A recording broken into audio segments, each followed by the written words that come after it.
오늘은 신명기 나머지 부분을 살펴보겠습니다.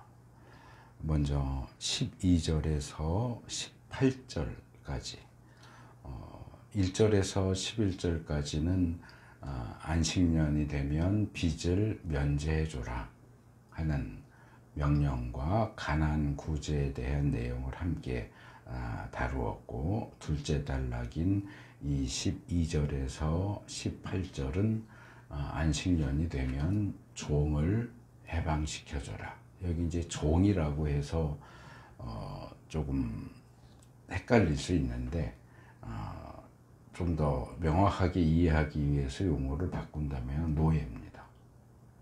그러니까 우리나라도 옛날에 종이 있었잖아요.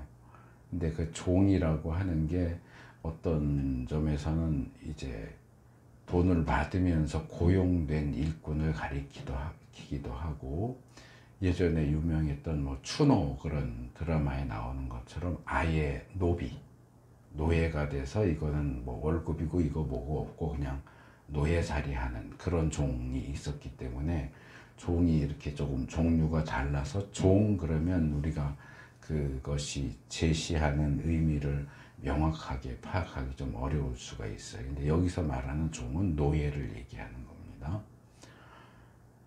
그래서 노예를 해방해라 하는 내용을 다룹니다. 우리가 사용하는 새 번역을 보면 이 단락에다가 종을 대우하는 법 이렇게 소제목을 붙여놨고, 이 관련 내용이 출애굽기 21장 1절에서 11절에 나온 이런 거는 새 번역이 잘 해놨어요. 이렇게 단락이나 또는 이제 특별히 신약 같은 경우 구약을 인용하면 구약 어디에서 인용했는지를 각 주에 이렇게 제시해 주기 때문에 좀 찾아보기 쉽게 해놨는데, 그래서 출애굽기 21장 내용과 이 신명기 15장 내용을 이렇게 비교해 보면 아주 기본적인, 출애굽기에는 아주 기본적인 내용만 나오고 있고, 이 신명기에 뭔가 좀 더 추가적인 내용들이 나오는 것을 볼 수 있습니다. 먼저 12절에서 15절은 해방과 관련된 기본적인 규례를 제시하는데, 12절에 이렇게 얘기하죠. 당신들 동족 히브리 사람이 남자든지 여자든지 당신들에게 팔려와서 6해 동안 당신들을 섬겼거든 7째 해에는 그에게 자유를 주어서 내보내십시오.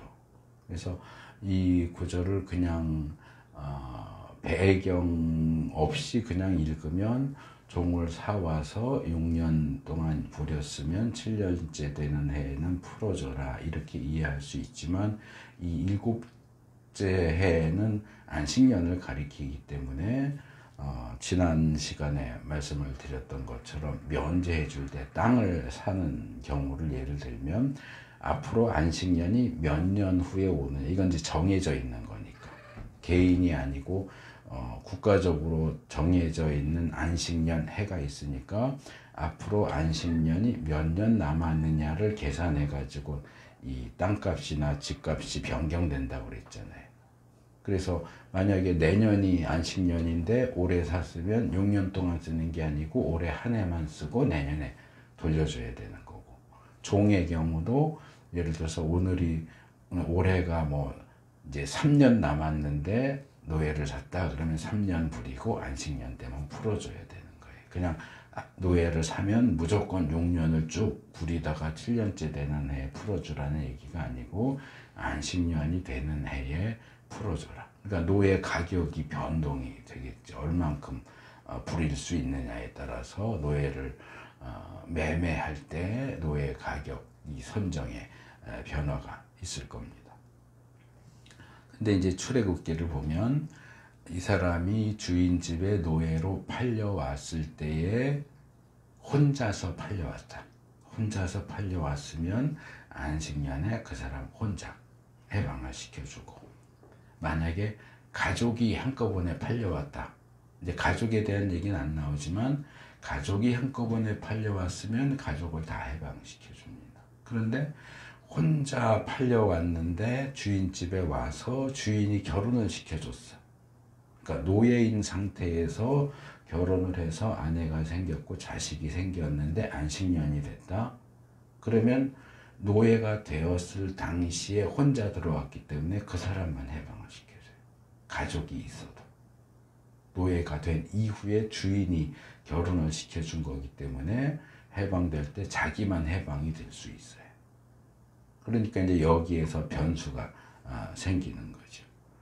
그래서 이제 안식년이 돼서 나는 나갈 수 있는데 내 아내를 사랑하고 내 자식을 사랑하는데 나만 어떻게 혼자 나가서 자유를 얻을 수 있어요. 그러니까 그럼 나는 자유를 얻지 않겠습니다 하는 경우에는 그 본문에서도 살펴봤지만 주인 집 대문이나 문설주에 귀를 대고 주인이 이렇게 귀를 뚫어서 영원히 종이 노예살이를 하는 걸로 그렇게 할 수 있도록 그렇게 이야기를 합니다. 뭐 결혼해서 아내도 있고 자식도 있는데 그래도 나는 그냥 혼자 나가서 자유가 더 중요하고 나는 해방 받겠습니다. 그러면 그냥 그 사람만 나가서 자유하게 되는 거고요. 그래서 출애굽기는 이제 기본적인 내용, 안식년에는 해방시켜라. 그리고 만약에 종이 해방되는 걸 원하지 않으면 이렇게 해라 하는 내용만 나오는데 이 신명기에는 종이 해방되는 것을 원하지 않을 경우에는 어떻게 할 것이냐는 중간을 건너뛰고 16절, 17절에 그러니까 기본 안식년에는 해방해라는 것은 12절에 나오고 종이 해방되는 걸 원하지 않을 경우에는 중간을 건너뛰어서 16절, 17절에서 소개를 하고 중간 13절에서 15절에는 종을 해방할 때 어떻게 해야 하느냐, 그냥 해방만 시켜주면 되느냐에 대한 내용이 추가적으로 나옵니다. 종을 해방시킬 때 그냥 빈손으로 내보내지 말라는 거예요. 뭐 종으로 노예로 팔려올 때는 무슨 전쟁 포로라든지 이런 경우도 있지만 가난 때문에 자기 스스로를 노예로 파는 경우도 있거든요. 그런 경우에는 뭐 가지고 들어올 게 없잖아요. 자기 소유가 있다면 자기 자신을 노예로 팔지 않을 거 아니에요. 그러니까 집도 팔고 땅도 팔고 가진 재산 다 팔아도 먹고 살기가 힘드니까 나 자신을 노예로 판 건데 이 사람 몸만 가지고 들어왔으니까 너 들어올 때 몸만 들어왔으니까 나갈 때도 몸만 나가 하고 내보낼 수 있지만 그렇게 내보내지 말아라. 뭐 어떻게 할 것이냐. 13절에는 빈손으로 내보내지 말아라 이랬고 14절에는 가축, 곡식 그리고 포도주 등을 넉넉하게 줘라. 넉넉하게. 여기 넉넉하게 라고 번역된 히브리어 단어는 원래 목걸이로 장식한다. 그런 목걸이를 해서 꾸민다. 그런 뜻이에요. 그래서 보통은 꾸민다는 뜻이고 또는 뭐 전쟁에 나가는 병사가 이렇게 뭐 갑옷이나 이렇게 무기를 갖춘다. 그런 장비를 갖춘다. 그러니까 일하는 사람이 일할 때 장비를 갖춰야 일을 할 수 있잖아요. 장비를 갖춘다. 이런 뜻으로도 사용이 되는데 그래서 그런 점들을 감안해서 보면 한몫 챙겨줘라. 이제 노예살이 하다가 해방되면 이 사람이 뭐 땅이 있어요? 집이 있어요? 직업도 없잖아요. 그러면 해방은 됐는데 먹고 살 길이 막막해요. 그럼 결국 또 다른 집에 또 노예로 자기를 팔아야 되는 상황이 올 수도 있으니까 자립할 수 있도록 챙겨줘라. 그냥 단순히 뭐 며칠 먹을 거 챙겨줘라 그런 게 아니고 뭐 양 한 마리, 뭐 곡식 보리 한 보따리, 뭐 포도주 한 병 이렇게 주라는 게 아니고 그것을 넉넉하게 자립해서 독립적인 생활을 할 수 있을 정도로 한 재산을 챙겨줘라. 그런 뜻입니다.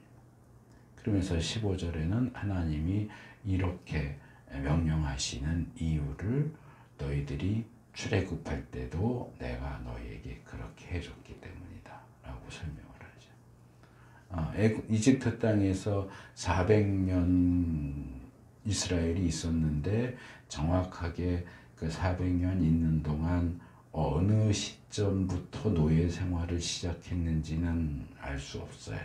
적어도 요셉 시대에 야곱의 가족들이 내려갔을 때는 노예로 내려간 건 아니죠. 요셉이 애굽의 총리였으니까.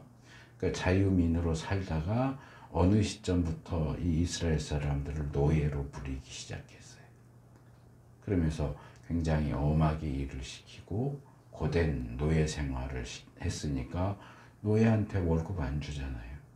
그러니까 뭐 그냥 얼추 잡아서 400년을 노예 생활을 했는데 임금을 받지 않고 일을 했기 때문에 출애굽할 때 출애굽기 3장 21절에도 출애굽이 일어나기 전부터 하나님이 그 말씀을 하셨고 실제로 출애굽할 때도 12장 35절에도 그 내용이 나오는데 이집트 사람들한테 말해서 재물을 얻어가지고 나와. 이게 말하자면 400년 동안 밀린 임금 받아온 거예요. 돈을 빼서 재물을 빼서 약탈해 갖고 나왔다는 얘기가 아니고 밀린 임금 받아서 이스라엘이 자립할 수 있도록 그렇게 내가 너희들도 그렇게 챙겨줬듯이 너희 집에서 노예살이 하던 사람을 해방시킬 때도 챙겨줘라.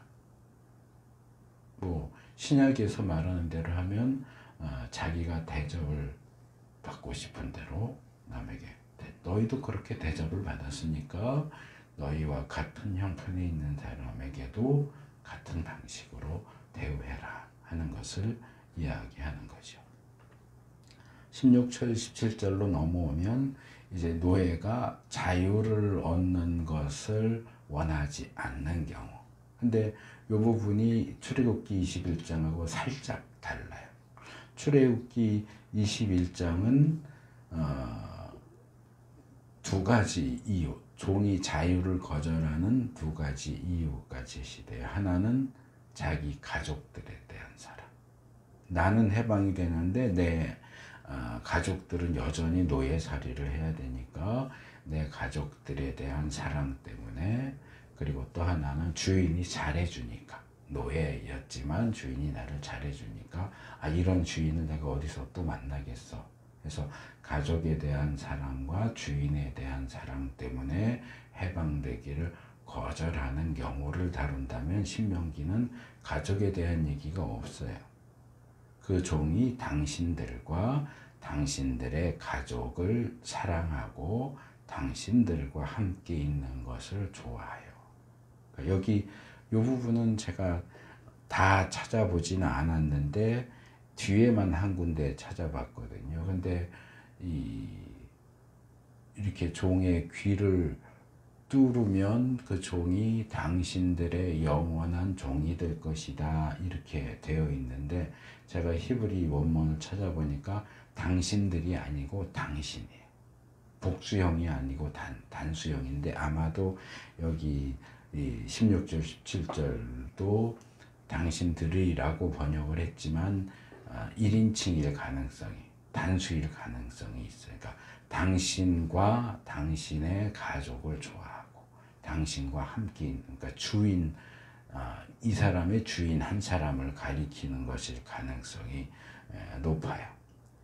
그러니까 주인, 노예이지만 주인과의 관계가 너무 좋고 이미 주인의 가족과 한 가족인 것처럼 지내왔고 거기서 이렇게 함께 생활하는 게 너무 이제 편하고 익숙하기 때문에 굳이 내가 내 미래를 걸고, 불안정한 미래를 걸고 독립하지 않겠습니다. 자유를 얻지 않고 그냥 지금처럼 계속 살겠습니다.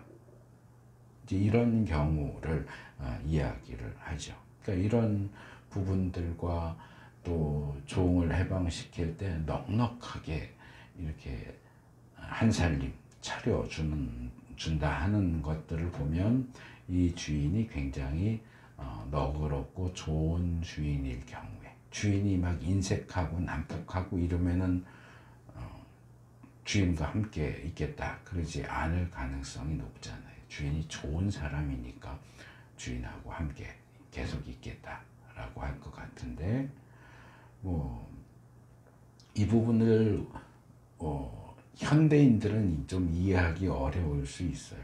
자유가 중요하지. 아무리 뭐 주인이 자유 너그럽게 한다고 해도 노예살이 하는 게 뭐가 좋아. 노예에서 해방되는 게 중요해. 자유가 중요해. 근데 이건 현대적인 자유의 개념이에요. 언젠가 몇 년 전에 얘기했던 것처럼 오늘날의 이 자유 개념이 이 세계에 들어와서 중요한 어떤 요소로 작용된 지가 그렇게 오래되지 않았어요. 제가 어렴풋이 기억하기로는 프랑스 혁명 때부터 이 자유가 사람들의 모토가 되기 시작을 했거든요. 그러니까 그 이전 프랑스 혁명이면은 근대잖아요. 그럼 근대 이전에는 자유에 대한 개념이 희박했다고요. 우리가 뭐 드라마나 영화 같은 경우도 볼 수 있고, 사실 저희 부모님 세대까지만 가도 일제시대 6.25 이렇게 겪고 이러면서 먹고 살기 힘들어서 자기 자식을 남의 집에 종살이로 들여보내는 경우들이 있었다고 그러잖아요. 그 자유를 생각하면 어떻게 자식을 남의 집 종살이를 보내요. 근데 자유보다 먹고 사는 게 더 급한 때가 있었다는 거죠. 그리고 본문은 그거보다 훨씬 더 옛날 얘기를 하는 거예요. 그러니까 이 당시 사람들이 자유에 대한 개념이 현대인들만큼 이렇게 뚜렷하고, 자유가 내가 굶어 죽더라도 나는 자유가 필요해 이러는 경우는 거의 없었다고 볼 수 있어요. 그러니까 불안정한 미래보다는 노예살이를 하더라도 안정된 삶을 선택할 수 있었다, 그렇게 볼 수 있습니다. 그래서 종이 해방된 자유 얻는 것을 원하지 않는 경우, 그러니까 이건 주인이 막 이렇게 강요해서가 아니고 노예 스스로가 나는 해방되지 않겠습니다 하는 경우에 그 주인의 집 대문에다가, 출애굽기는 문이나 문설주 그랬는데 여기 신명기 그냥 문만 나와요. 문에다가 이 노예의 귀를 이렇게 귓불이죠. 귓불을 이렇게 대고 주인이 직접 이 송곳으로 귀를 뚫어줍니다. 근데 이 귓불을 뚫는 것이 어떤 의미를 가진 행동인지는 본문이 설명을 하지 않아요. 그래서 학자들이 여러 가지 해설을 내놓는데, 뭐 저는 뭐 그 중에 하나만 선택해야 된다는 생각이 들지는 않고 종합적으로 다 보면 될 것 같아요.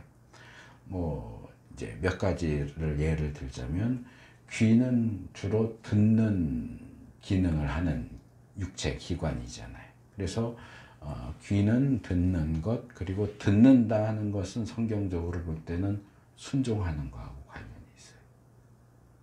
신명기에 이스라엘아 들으라, 쉐마 이스라엘, 그거는 그냥 단순히 귀로 들으라는 얘기가 아니고 순종하라는 얘기잖아요. 그러니까 이 귀를 뚫는다고 하는 것은 이 종이 평생 주인의 말에 잘 순종하겠다, 나는 당신의 말을 들어야 하는 노예입니다 하는 그것을 확인하는 어떤 표일 수 있다. 그러니까 노예가 주인에게 평생 복종하면서 순종하면서 살겠습니다 하는 것을 몸의 어떤 표식으로 새기는 것이다, 이렇게 보기도 하고요. 또는 종의 귀를 주인이 직접 뚫잖아요. 종이 스스로 뚫는 게 아니고 주인이 직접 이 귀를 뚫는다는 점, 그리고 주인의 집을 대표하는 대문에서 그 의식을 행한다는 뜻에서 이 노예가 주인의 집에 속한다, 주인에게 속한다. 또 주인도 자기가 직접 귀를 뚫어준 그 노예에 대해서만큼은 확실하게 책임을 져주겠다. 내가 나에게 한다면 나도 너에 대해서 최선을 다해서 너를 돌봐줄 것이다. 그래서 어떤 주인과 노예 사이에 어떤 상호 간의 약속의 표시다. 이렇게 설명을 하기도 합니다. 그래서 그런 점에 비추어서 보면 이 고대에 이렇게 길 가다가 여기 귓불에 구멍이 뚫린 사람은 뭘까요? 신분이. 귀 뚫고 다니는 사람은 노예예요. 자유민 일반 사람들은 귀를 안 뚫었어요. 그러니까 귀걸이는 무조건 오늘날에도 있지만 귀걸이가 귀를 뚫어야만 할 수 있는 귀걸이도 있고 귀를 뚫지 않아도 할 수 있는 귀걸이도 있잖아요. 근데 이제 이 경우는 귀를 뚫는 얘기가 나오기 때문에 귀를 뚫고서 거기에 이렇게 뭐 현대적인 그런 화려한 그건 아니라도 이렇게 그냥 고리 같은 거라도 이렇게 고리라도 이렇게 귀고리를 하면 그 사람은 누가 봐도 이 사람은 노예구나 하는 것을 알 수 있게 해주는 표식이었다. 그리고 제가 창세기를 다룰 때도 이 부분을 지적을 했지만 야곱이 이제 밧단 라반의 집에서 돌아와서 세겜에 머물 때 야곱의 유일한 딸인 디나가 사건이 생기잖아요. 세겜에서.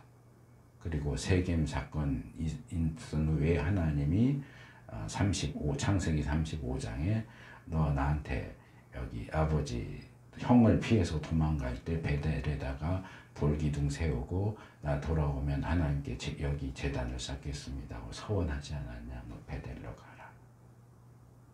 명령하셔서 야곱이 이제 세겜에서 급하게 베델로 이동할 때 뭘 얘기합니까? 가족들에게 집 안에 있는 모든 우상을 버리자. 버리고 간다. 버리고 베델로 올라가자. 근데 실제로 이 창세기 35장 4절에 보면 우상을 제거해서 어떤 나무 밑에다가 거기다 묻어버리는데 우상, 드라빔만 묻는 게 아니고 귀고리를 함께 묻었다라고 나온다는 거죠. 근데 우상을 제거하는데 귀고리를 왜 함께 묻을까요? 그건 귀고리가 우상 숭배하고 관련이 있는 물건이라는 거죠. 그래서 그때도 제가 그 말씀을 드렸지만 그렇다고 해서 뭐 오늘날 귀걸이를 하는 것은 우상 숭배 행위니까 특별히 여자들 귀걸이 하지 마십시오. 그 얘기를 하는 건 아니에요. 원래의 귀걸이가 어떤 의미를 가지고 있었는지를 설명을 하는 거예요. 현대적으로는 그런 의미로 귀걸이 하는 거 아니잖아요. 여자들이 귀 뚫을 때 나는 노예야 그러면서 귀 뚫는 거 아니잖아요. 그냥 장식하려고 하는 거지. 하지만 고대 세상에서는 귀를 뚫는 것은 노예라는 표식이고 귀걸이를 한다는 것도 내가 누군가의 권세 아래에 있는 종이다. 누군가의 종이다. 노예다. 하는 표식으로 귀걸이가 사용됐다. 마찬가지로 어떤 우상을 섬기는 사람들도 나는 그 신의 노예다라는 의미에서 귀고리를 했을 가능성이 높다. 그런 점에서 귀고리가 고대에서는 우상 숭배와 관련되어 있고 일반 사회에서는 노예, 나는 내 위에 주인이 있는 노예입니다 하는 표식으로 귀를 뚫고 귀걸이를 했을 가능성이 있다. 원래의 그 의미를 이야기하는 겁니다. 뭐 지금 귀걸이 하면 안 돼 그 얘기를 하는 게 아니고. 그리고 조금 전에 말씀드린 것처럼 그렇게 귀를 뚫으면 그 종은 주인들의 영원한 종이 된다. 근데 여기 주인들의 그랬는데 히브리어 원문에는 너에게 레카 너의 영원한 종이 된다. 그래서 우리가 이제 성경에서 영원히 그러면 자꾸 이제 천국, 영원 무궁을 자꾸 떠올리는데 제가 여러 차례 이 부분도 지적을 했지만 특별히 구약에 나오는 영원이라는 그 표현은 우리가 천국, 영생, 신약적인 천국, 영생을 얘기할 때처럼 영원 무궁히 지속되는 시간을 가리키는 게 아니고 그냥 오랜 시간 동안 이런 제한적, 뭐 대표적으로 시편 23편에 내가 여호와의 집에 영원히 거하려. 어떻게 영원히 거해요? 사람은 생명에 한계가 있고 자기가 죽으면 끝인데 어떻게 영원히 거해? 그거는 나는 평생 이렇게 이해해야지. 그걸 영원이라고 그랬으니까 이건 진짜 영원 무궁해 이렇게 주장하면 안 돼요. 평생 또는 오랜 기간 동안. 그래서 이 영원히를 문자 그대로 무조건 영원 무궁히라고 주장을 하면 안 되고 문맥을 고려해 가면서 이게 뭐 신약에서 말하는 영생, 우리가 하나님 나라에 들어가서 영생은 예수님 믿으면 영생, 이건 정말 영원 무궁이에요. 그런데 이런 경우 시편 23편의 경우 그런 경우에는 문자적인 영원 무궁이가 아니에요. 뭐 제사와 관련해서든지 제사장과 관련해서도 제가 그 부분이 나오면 지적을 하지만 그거는 이스라엘의 제사 제도가 영원 무궁히 존재한다 그런 의미가 아니에요. 제한된 어떤 오랜 기간 동안 이것이 존재해야 되고 지켜야 된다 그 얘기지. 뭐 절기를 영원히 지켜야 된다 그런다고 해서 오늘날 우리가 지금 그 말씀에 불순종하는 게 돼요. 정해진 긴 기간 동안. 그래서 본문의 경우도 유대인 랍비들도 이거는 문자적인 영원 무궁으로 보는 게 아니고 오랜 기간 동안. 그래서 유대인들 주석가들도 이 본문을 해석을 할 때 너가 귀를 뚫어준 그 종은 너희에게 영원한 종이 된다 하는 얘기는 그 종이 죽을 때까지 또는 그 종의 주인이 죽을 때까지. 만약에 그 종의 주인이 죽었어. 그리고 아들이 이제 대신 아버지를 대신해서 가장이 됐을 때도 이 종이 살아있으면 계속 종으로 부릴 수 있느냐? 그렇지 않다. 아들이 아버지의 뒤를 이어 가장이 주인이 되었다 할지라도 안식년이 되면 이 귀를 뚫은 종을 풀어줘야 된다. 그렇게 해석을 했어요. 그래서 본문이 이 영원한이라고 되어 있는 이 표현은 긴 기간을 가리킨다고 봐야지. 뭐 이 귀 뚫은 종이 죽어도 그 사람의 자식도 계속 대를 이어서 계속 노예살이를 해야 된다 그런 뜻이 아니에요. 그래서 상당히 제한적인 긴 기간. 일반적인 노예는 6년 일하면 안식년 되면 해방시켜야 되는데 귀를 뚫은 종은 그 다음 안식년이 와도 그냥 계속 노예로 살아요. 종이 죽거나 아니면 주인이 죽으면 풀려날 수 있어요.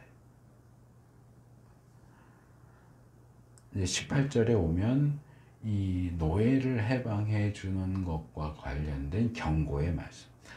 빚을 면제해 주는 것과 관련해서도 9절에 경고의 말씀이 있죠. 그 빚을 면제해 주는 것과 관련해서 너희가 악한 마음을 레바브 벨리알, 악한 마음, 무가치한 마음, 불경건한 마음을 품지 말아라 그랬고, 여기에서는 언짢은 마음을 품지 말아라. 이 언짢게 생각하지 말아라 그랬는데, 이게 언짢다라고 하는 이 표현이 뭐냐 하면 원래 힘들다, 딱딱하다, 힘들다, 호되다, 고통스럽다, 또는 완강하다, 이런 뜻이에요. 그러니까 이스라엘이 이집트에 있을 때 아주 호된 노예 생활을 했잖아요. 그것도 여기 사용된 이 카슈에라고 하는 히브리 단어예요. 그러니까 주인이 굉장히 엄격하면 노예가 힘들잖아요. 괴롭잖아요. 근데 이 주인이 내가 내 돈 주고 사온 노예인데 왜 이 노예를 풀어주라고 그래? 하나님, 아무리 하나님이라도 그렇지 어떻게 이런 명령을 나한테 해?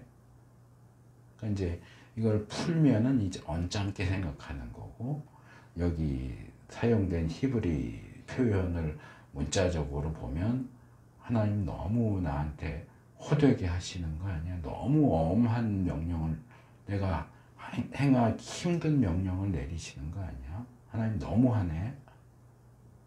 내 입장도 생각을 해줘야지. 왜 노예만 위한다고 그래? 나는 내 돈을 내고 노예를 사왔는데 그걸 풀어주라 그러면 어떡해? 돈을 돌려받는 것도 아니고 오히려 한 몫을 챙겨서 풀어주라는 거, 이건 너무한 명령 아니야? 그렇게 생각하지 말아라. 하나님의 이 노예 해방에 대한 명령을 언짢게 생각하지 말고 순종해야 하는 이유를 두 가지로 제시합니다. 첫째는 그들은 6해 동안 품팔이꾼이 받을 품삯의 2배는 될 만큼 당신을 섬겼다 하는 겁니다. 뭐 지금도 그렇지만 예를 들어서 집에 뭐 공사할 게 있어서 일용직 불렀다 쳐요. 그러면은 그 사람 돈 줘야죠. 밥 먹여줘야죠. 또 뭐 재료 뭐 들어가면 또 재료비 줘야죠. 근데 그 사람들은 전문가니까 알지만 우리 입장에서는 이게 얼마나 힘든 일인지, 과연 이게 와서 반나절 또는 한나절 해야 해결되는 문제인지, 사실은 와서 30분만 뚝딱뚝딱 하면 할 수 있는데 괜히 시간 질질 끌면서 그렇게 하는 건지 우리는 잘 알기가 힘들잖아요.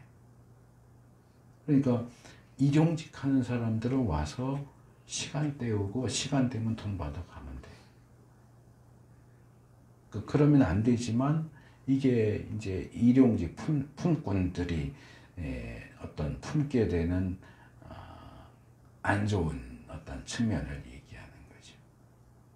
품팔이꾼들은 그냥 시간 때우고 하루가 지나면 그냥 돈 받아가면 끝이니까 자기에게 주어진 일, 예를 들어서 뭐 이거 이만큼 더 하고 다 끝나면 그냥 퇴근해 이러면은 뭐 1시간 2시간이면 끝낼 수 있는 일이라도 어쨌든 하루 고용됐으니까 하루 동안 일하고 하루가 끝나야 돈 줘. 그러면은 그냥 설렁설렁 하는 거죠.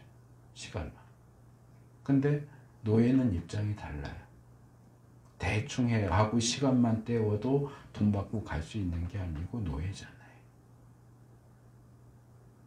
그리고 그 노예가 일을 맡겼는데 대충 하면 주인이 가만두겠어요?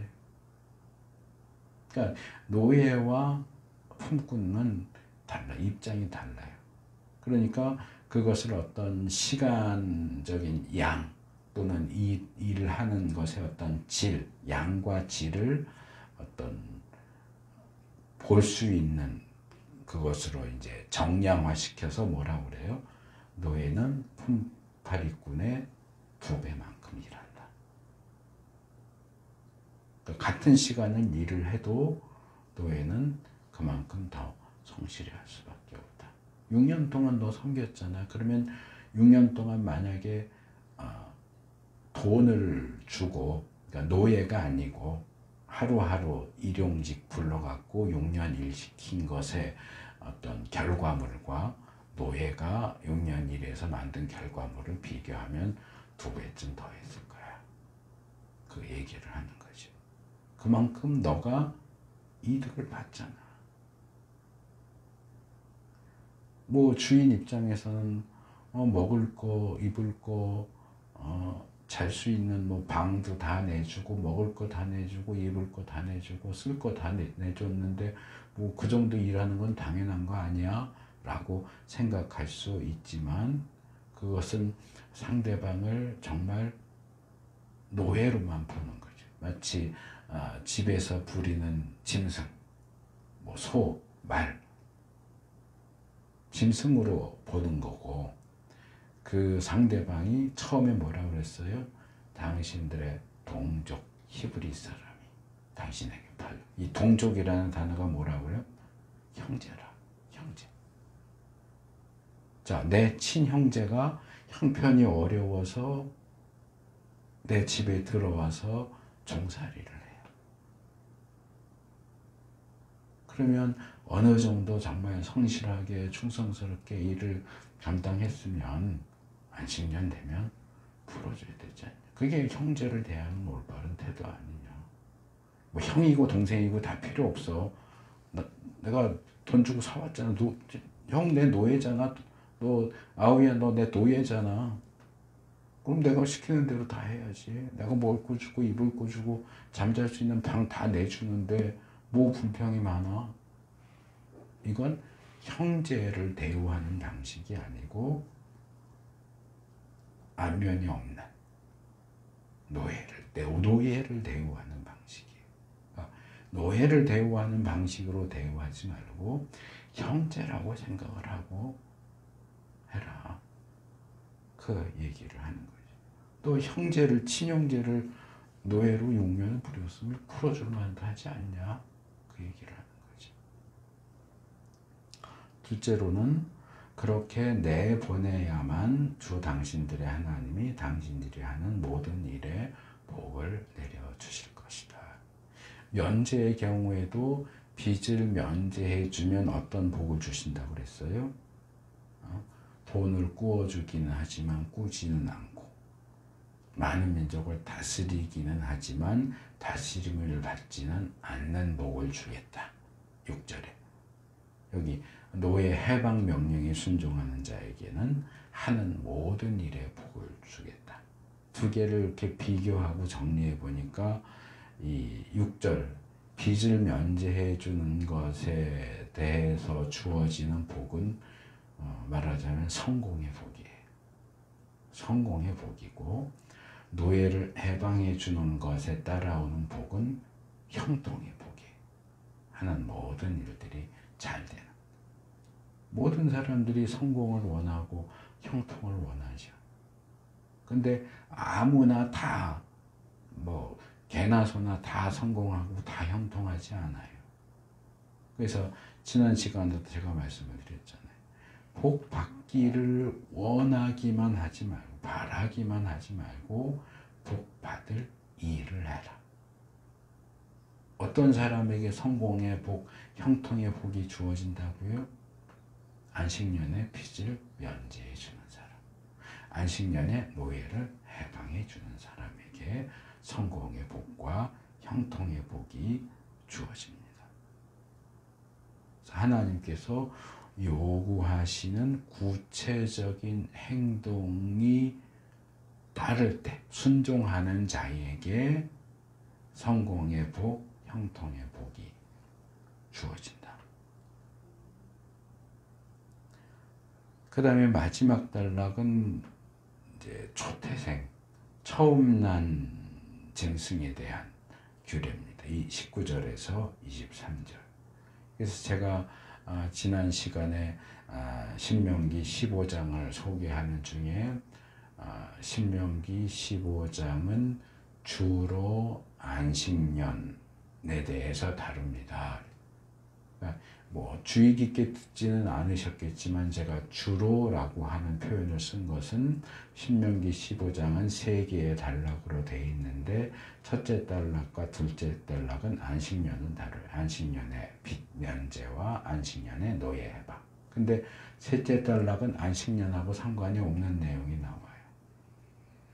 초태생, 내가 키우는 짐승이 첫 새끼를 낳았으면 어떻게 해야 되느냐를 다루죠.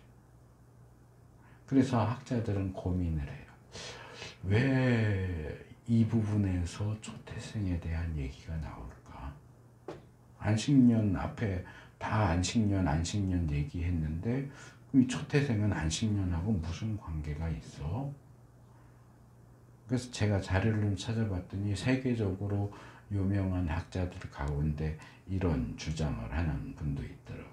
이제 뒤에 그 내용이 나오는데 안식년이 빚진 자를 면제해주고 노예를 해방시켜주는 것이 내용을 다루는 것처럼 이 초태생도 그 초태생으로 태어난 짐승을 노동으로부터 해방시켜 주는 거기 때문에 공통점이 있어서 여기 같이 다루어지고 있다라고 주장을 하는 학자도 있는데, 제가 볼 땐 그건 너무 억지스러운 것 같아요.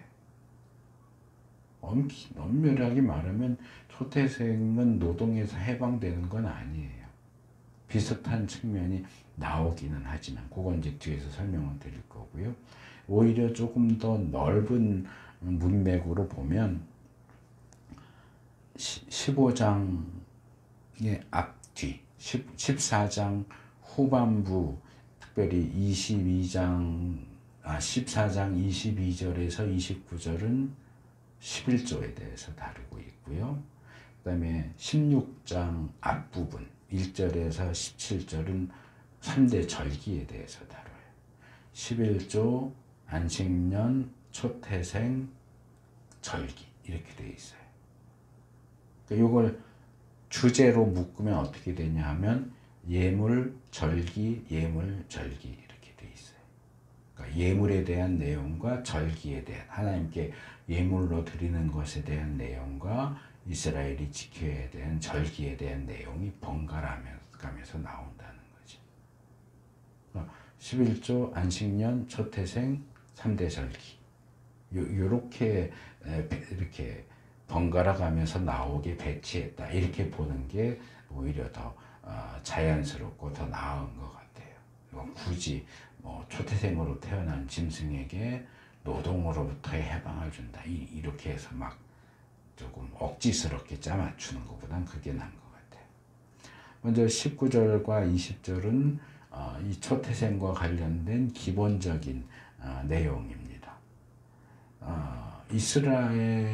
이스라엘에게 하나님께서 사람의 초태생, 사람의 경우는 이제 맏아들이죠. 장자.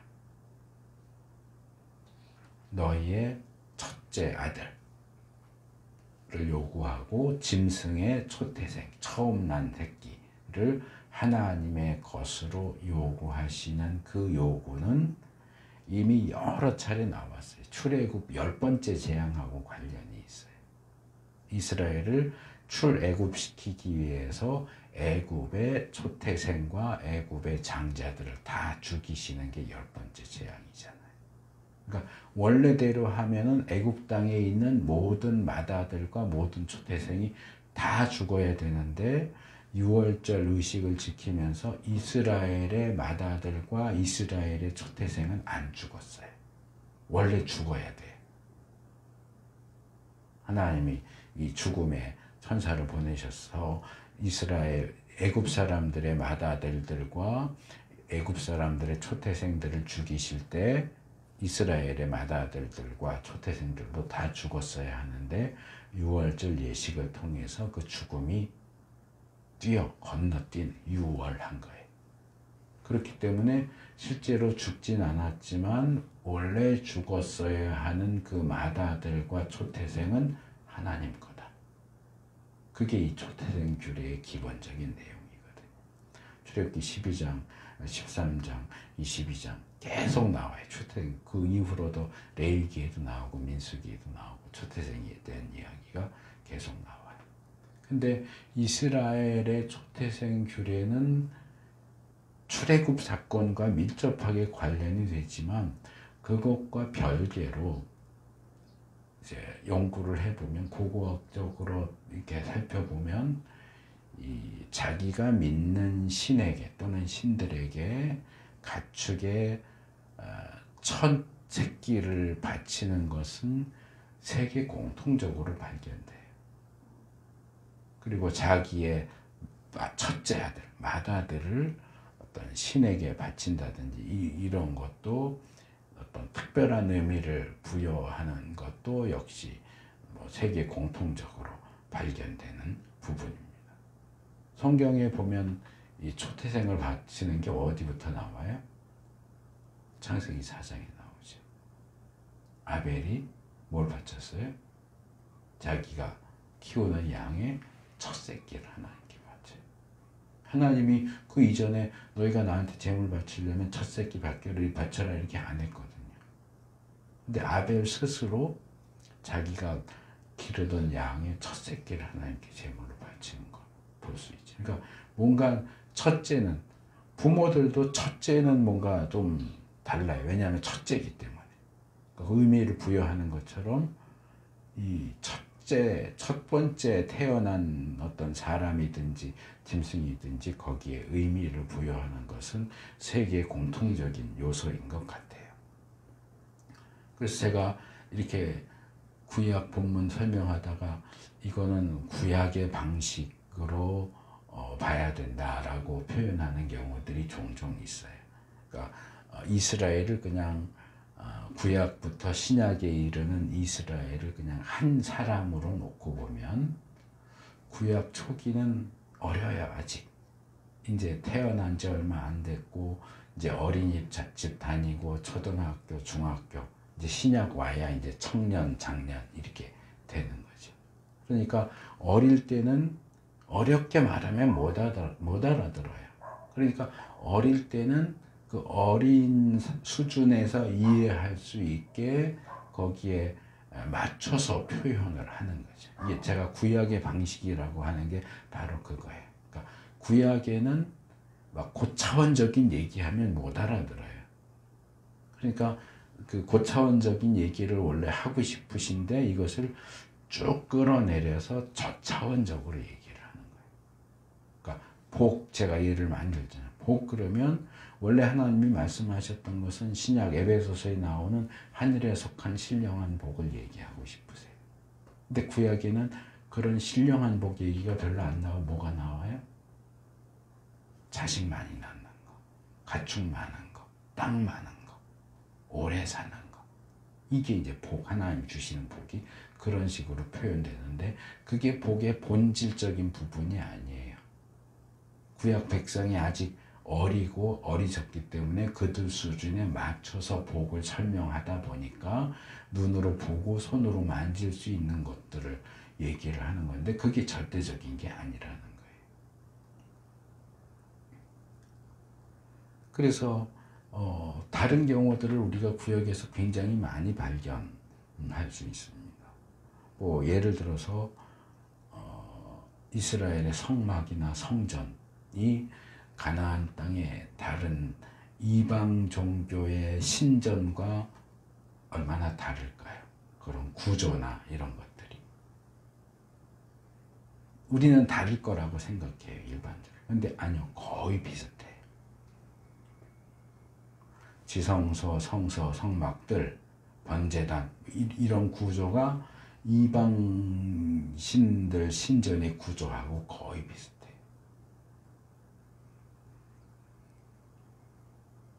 또 아브라함 언약의 징표가 뭐죠? 할례잖아요. 할례. 그러면 고대 세계의 이스라엘 사람들만 유일하게 할례를 행했느냐? 아니요, 그렇지 않아요. 할례 의식도 예식도 세계 공통. 물론 안 하는 사람들도 있고. 그러다 보니까 특별히 이제 다윗 시대에 보면 블레셋 사람들은 할례를 안 했기 때문에 할례 없는 블레셋 사람들 이런 표현들이 나오지만 할례를 유대인들만 했던 건 아니에요. 노아 언약의 징표는 뭐예요? 무지개. 그래서 그렇게 주장하는 사람들도 있어요. 이전에는 무지개가 없었대요. 이전에는 무지개가 없었는데 하나님이 노아와 언약을 맺으시면서 그때 처음으로 무지개를 만드셨다. 아니요, 근데 이건 물리적인 현상이에요. 비 내리고 빛이 산란하면 무지개가 떠요. 그럼 노아 언약 이전에도 무지개는 있었겠죠. 비가 오면 무지개가 생겼겠죠. 이건 뭐예요? 하나님이 특별한 의미를 부여하시는 거예요. 기존에 있던 것, 기존에 있던 무지개의 의미를 부여하시고 기존에 행해지던 할례에 특별한 의미를 부여하시고 마찬가지로 기존에 첫 새끼를 바치던 그런 관습에 특별한 출애굽과 관련된 특별한 의미를 부여하셨다. 이렇게 봐야지 이게 세계 최초야. 그렇게 주장할 필요는 없어요. 이스라엘에게 있어서는 그렇죠. 그는 제가 절기를 다룰 때도 말씀을 드렸어요. 이스라엘 절기가 대부분 출애굽하고 관련되어 있는데 원래 기원을 따지고 보면 대부분 추수축제예요. 수확, 초실절, 칠칠절, 초막절 다 수확과 관련된 축제. 우리나라도 옛날부터 수확할 때 축제 벌였잖아요. 근데 거기에 이제 출애굽과 관련된 의미가 덧붙여지는 거죠. 초막절은 예를 들어서 원래는 추수할 때 이제 일할 게 많으니까 이렇게 야외에다가 임시 초막 해놓고 거기 있으면서 이제 수확을 빨리빨리 하려고 그렇게 했던 건데, 이게 여기 어떤 의미가 덧붙여져요? 광야에서 천막 생활했던 것들을 기념하는 절기다. 이렇게 의미가 덧붙여지죠.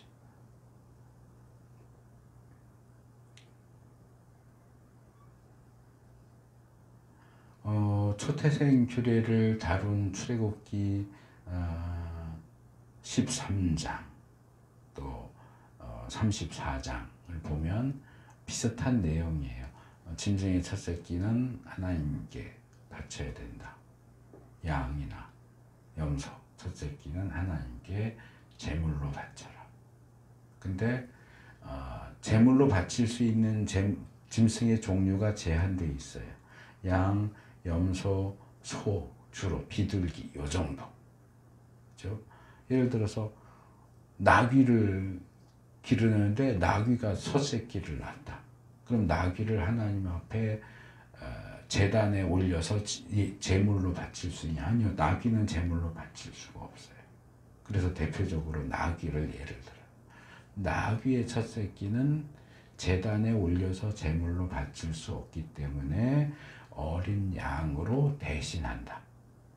나귀 대신 어린 양을 대신 제물로 바친다. 만약에 어린 양으로 나귀 대신해서 제물로 바치기 원하지 않는다면 그 나귀는 목을 꺾어서 죽여라. 왜? 초태생은 하나님 거니까. 그 나귀를 살려서 네가 어떤 개인적인 용도로 또 가정의 일을 위해서 타고 다니거나 뭐 짐을 싣고 다니거나 이런 사람을 위한 용도로 사용할 수 없게 하기 위해서 죽여라. 제물로 바치든가 죽여라. 이게 이제 출애굽기 13장이나 34장에 나오는 내용이에요. 근데 본문을 이렇게 제가 자세하게 좀 비교를 해봤어요.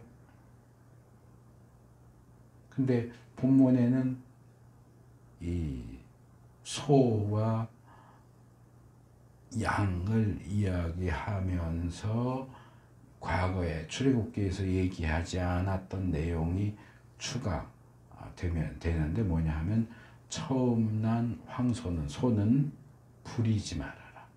소를 주로 어디 부려요? 밭 갈거나 이럴 때 부릴 거예요. 그러니까 초태생 소는 일시키지 말아라. 그리고 초태생 양은 털을 깎지 말아라. 무슨 말일까요? 아까 제가 앞에서 소개했던 왜 하필이면 여기에 초태생 얘기가 나오느냐, 짐승을 노동으로부터 해방시켜주는 내용이기 때문에 그런 공통점 때문에 여기 나왔다 주장하는 게 바로 이것 때문에 처음 난 소는 부리지 말아라. 근데 이 얘기가 왜 나오느냐, 짐승을 노동으로부터 해방해 주라는 얘기가 아니에요. 왜 소는 초태생 소는 부리면 안 되고 초태생 양은 털을 깎으면 안 된다고 하느냐? 20절에 해마다 당신들과 당신들의 가족은 주 당신들의 하나님 앞 곧 주님께서 택하신 곳에서 그것을 먹어야 합니다. 이 내용은 11조를 하나님 앞에 가서 먹으라고 했던 14장 후반부하고 일치되는 내용이, 특별히 14장 23절에 보면 11조를 하나님 앞에 가서 중앙성소에 가서 먹어라 하면서 처음 난 소와 양의 새끼도 중앙성소 가서 먹어라. 그래서 그 얘기를 이제 여기서 좀 더 자세하게 하는 거예요. 그러니까 이 초태생 규례가 절기 규례 또는 11조 규례하고 밀접한 관계가 있다. 그리고 왜 여기서 초태생을 이야기하는지 그 이유를 알 수 있게 해주는 부분이에요. 출애굽기 22장 30절에 보면 초태생이 태어나면 난지 8일째 되는 날 하나님께 바치라고 되어 있어요. 7일 동안은 어미와 함께 있도록 했다가 8일째 되는 날은 하나님께 바쳐라. 근데 이 출애굽기는 언제 주어졌어요? 광야에 있을 때. 근데 신명기는 배경이 뭐예요? 모압 평지에서 주어지는 말씀이지만 가나안 땅에 정착한 상황을 전제로 주어지는 말씀이에요. 광야는 어떻다고요? 중앙에 성막이 있고 12지파가 성막을 삥 둘러서 옹기종기 모여 살던 시대예요. 그러니까 광야 이렇게 생활하다가 첫 새끼를 낳았어. 그러면 7일 동안 잘 데리고 있다가 8일째 되는 날 성막 찾아가서 바치면 돼요. 근데 가나안 땅에 들어가서 이렇게 전국적으로 흩어져 살고 있을 때 첫 새끼 낳았다고 8일째 되는 날 중앙성소 찾아가려면 1년에 몇 번을 찾아가야 되는지 알 수가 없어요.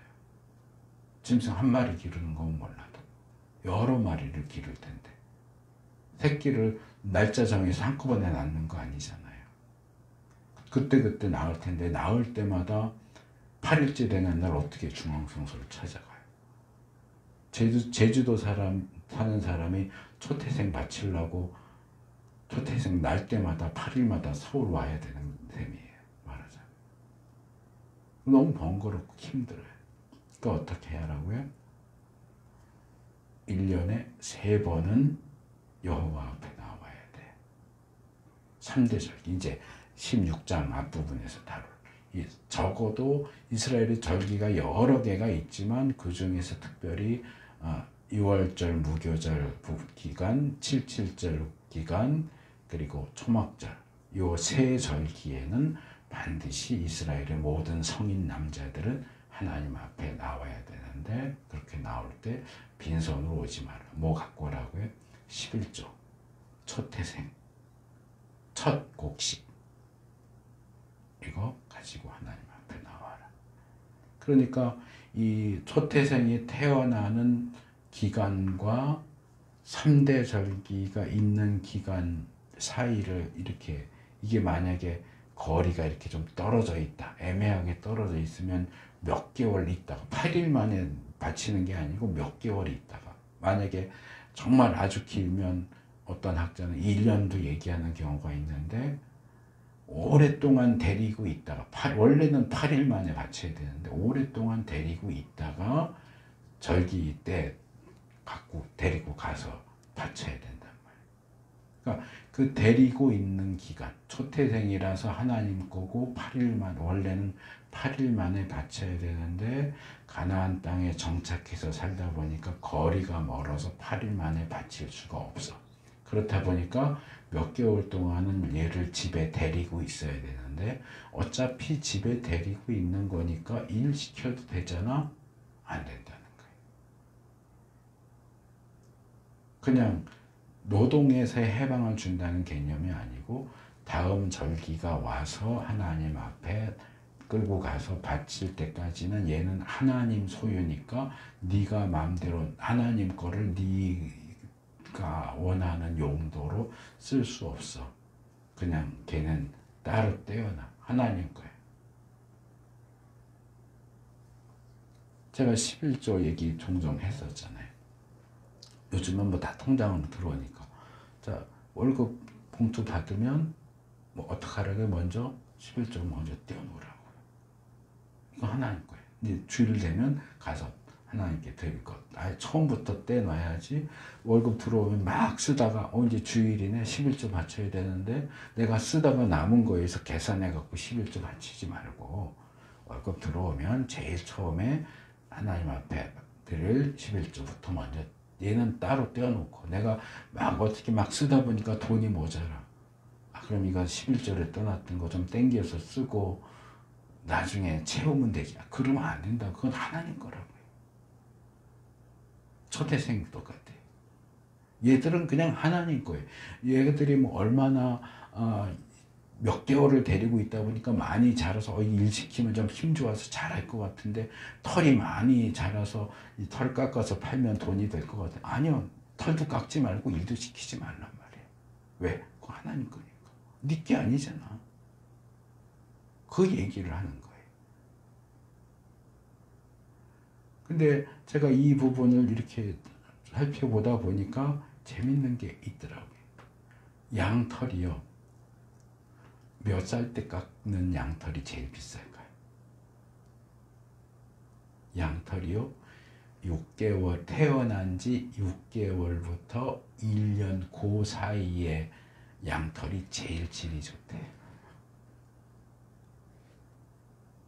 그러니까 주인은 갈등을 할 거 아니에요. 아직 이 초태생 양 태어나서 계속 그냥 얘는 그냥 먹고 자고만 해요.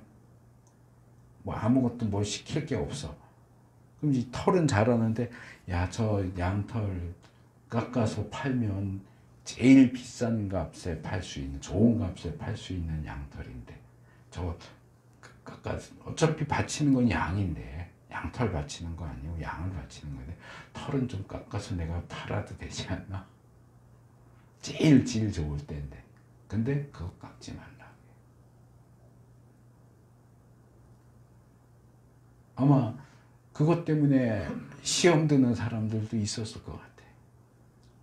하나님이 양털을 깎지 말라 그래갖고 저 먹이만 축 내고 하는 것도 아무것도 없고 좀 털은 좀 깎아서 팔아도 되잖아. 안 돼요. 왜? 하나님 거니까. 소도 양도 초태생은 하나님 거예요. 그래서 하나님 것은 하나님 것으로 아예 따로 떼어놓고 손댈 생각도 하지 마라. 하나님 것은 엄격하게 하나님의 것으로 딱 규정해 놓고 그건 네가 손댈 수 있는 게 아니야.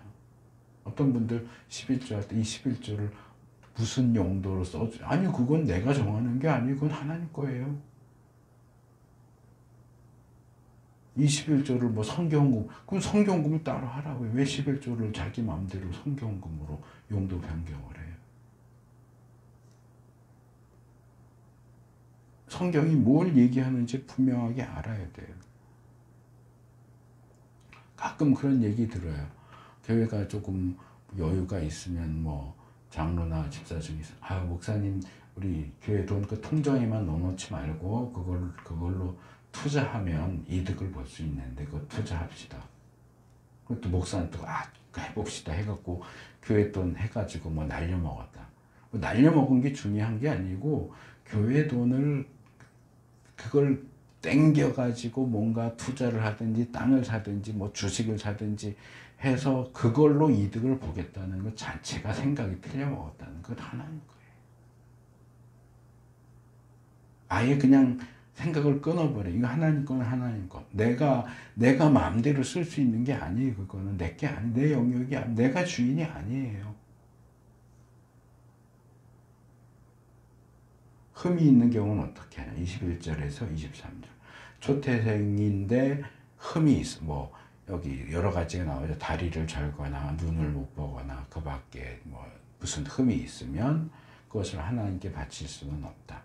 그런 경우에는 다른 일반 노루나 사슴을 잡아먹듯이 정한 사람이든지 부정한 사람이든지 상관없이 그 성 안에서 잡아먹을 수 있다. 그러나 피는 먹으면 안 된다. 여기는 생략된 부분이 있어 보여요. 앞에서 하나님께 잡아서 바칠 수 없는 경우, 그 출애굽기 초태생인데 나귀의 초태생이다. 나귀는 제물로 안 쓰니까 나귀의 경우는 흠이 있건 없건 상관없어요. 나귀는 제물용으로 쓸 수 없으니까 어린 양으로 대신 바쳐라.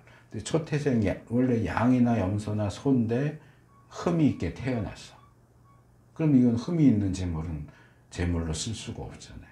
그러면 잡아먹어라 그랬는데 그냥 잡아먹으라는 게 아니고 대체로 그것을 대체하는 것을 바치고 나귀를 여린 양으로 대체해서 바쳤듯이 다른 것으로 대체해서 바치고 그거 잡아먹을 수 있다. 그렇게 이해를 해야 돼요.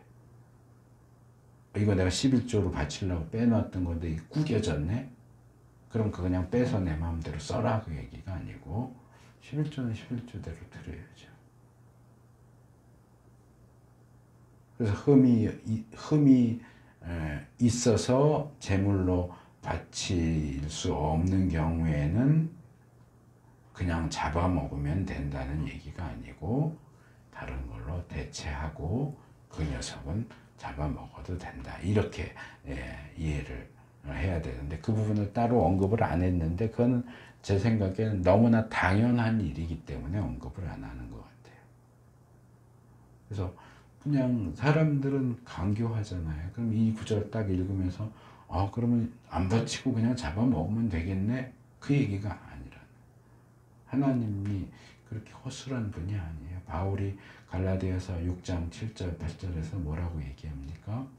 자기를 속이지 마십시오. 하나님은 조롱을 받으실 분이 아니십니다. 사람은 무엇을 심든지 심은 대로 거둘 것입니다. 자기의 육체에다 심는 사람은 육체에서 썩을 것을 거두고 성령에다 심는 사람은 성령에게서 영생을 거둘 것입니다. 우리가 어떤 생각을 하든지 어떻게 행동을 하든지 우리가 거치례를 어떻게 하든지 나는 하나님께 너무 바치고 싶은데 초태생에 흠이 있네. 어쩔 수 없지 그냥 뭐 잡아먹어. 아니 그거 거치례를 어떻게 하든지 하나님은 우리에게 조롱받지 않아요. 우리의 마음이 이거 하나님께 안 바쳐서 너무 좋다 이건지 바쳐야 되는데 드릴 수 없어서 너무 안타까워 이건지 하나님은 아세요. 우리가 한 그대로 우리가 생각하고 행동한 그대로 돌려받게 됩니다. 어떻게든 어떻게 덜 드릴까 어떻게 좀 덜 섬길까가 아니라 어떻게든 좀 더 드리고 싶고 어떻게든 좀 더 섬기고 싶고 그걸 고민하는 사람이 참 하나님의 백성이죠. 나 돈이 없어서 주일헌금도 못. 돈이 없으면 자기를 위해서도 쓸 돈이 없어야죠. 자기를 위해서는 펑펑 쓰면서 돈이 없어서 헌금을 못 하겠어. 아니요. 그 하나님 그 마음 아세요. 나 자신에 대해서나 타인에 대해서나 또 하나님에 대해서나 생각에서든지 말에서든지 행동에서든지 공정하고 올바르고 정직하고 성실할 수 있는 우리가 될 수 있기를